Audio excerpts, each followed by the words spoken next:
חושבת שצריך לכבד אותם? אני משתדלת כמה שפחות לאכול בשר. טבעונות זה לא איזושהי דיאטה או לייסטייל, זה דחייה של ניצול בעלי חיים על ידי בני אדם. שזה משהו מהותי שעוצר אותך מלהיות טבעונית? זה יותר קטע כזה של, אוקיי, אני לא אוכל את זה, זה לא יפסיק שום דבר, הכמות תהיה אותה כמות. אבל זה לא יהיה בשמך. יש בזה משהו, אבל אני עדיין חושבת שזה יהיה קיים.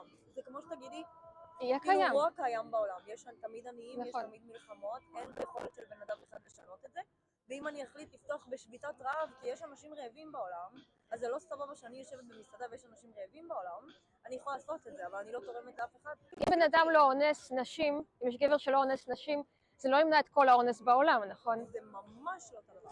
אם יש איזשהו עוול אונס זה שאת לא לוקחת בו חלק, עדיין העוול הזה יימשך, נכון? כן, אבל זה אבל את מבחינה מוסרית את לא תיקחי בזה חלק. נכון, אבל זה לא אותו דבר.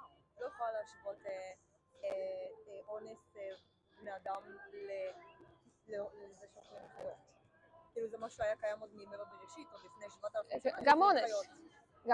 גם עוול כלפי בני אדם. כאילו אני מבינה מה את אומרת, אבל אני עדיין לא מסכימה איתה. ואני מבינה מה את אומרת. אם היית בעמדה של הקורבנות, היית רוצה שהאי צדק הזה ייפסק עכשיו? אני חושבת שבעולם מתוקן אולי באמת לא אוכלים בעלי חיים, אבל אני עדיין חושבת שזה לא הסיטואציה, וזה לא ישתנה. כן, אבל כל אחד יכול לשנות את יש עצמו. בעולם 9 מיליארד אנשים, זה לא ישתנה. זה לא ישתנה באופן מוחלט, נכון? אנשים תמיד יעשו דברים נוראים, גם אחד לשני, גם לבעלי חיים, אבל זה לא אומר שאתן צריכות לקחת בזה חלק.